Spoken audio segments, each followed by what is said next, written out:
Dinas Pemberdayaan Masyarakat Desa Kabupaten Pali menggelar kegiatan Bursa Inovasi Desa di Gedung Pesos Komperta Pendopo.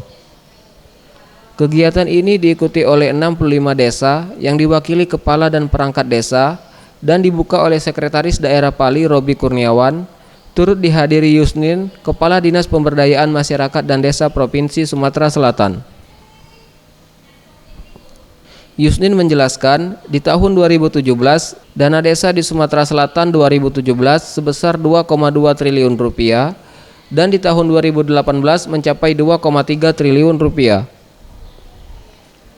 Untuk mencapai penggunaan dana desa yang tepat sasaran, pihaknya terus mengawal serta mengawasi penggunaan dana desa sehingga tidak terjadi penyalahgunaan tentang penggunaan dana desa. Ya, tujuan kita untuk penyalahgunaan dana desa ini kita upayakan supaya zero kasus. Dikarenakan dana desa ini sebenarnya pengawasannya sudah banyak. Selain juga seluruh aparat, misalnya dari kepolisian, dari kejaksaan, dari BPKP dan KPK, kami akan mengawal bersama. Sementara itu, Sekda Kabupaten Pali, Robi Kurniawan menjelaskan, adanya bursa inovasi desa bermanfaat untuk menunjang pembangunan desa dengan terobosan inovatif yang bermanfaat untuk kepala desa sebagai pengelola dana desa dan pemerintah desa.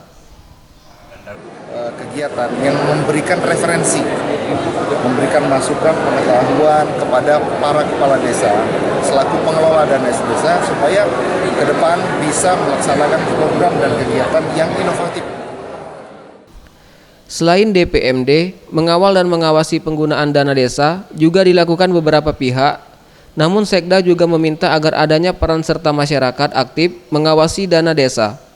Dikarenakan penggunaan dana desa telah transparan secara musyawarah dengan memasang spanduk dalam penggunaan dana desa. Boris Simbolon, Sriwijaya TV.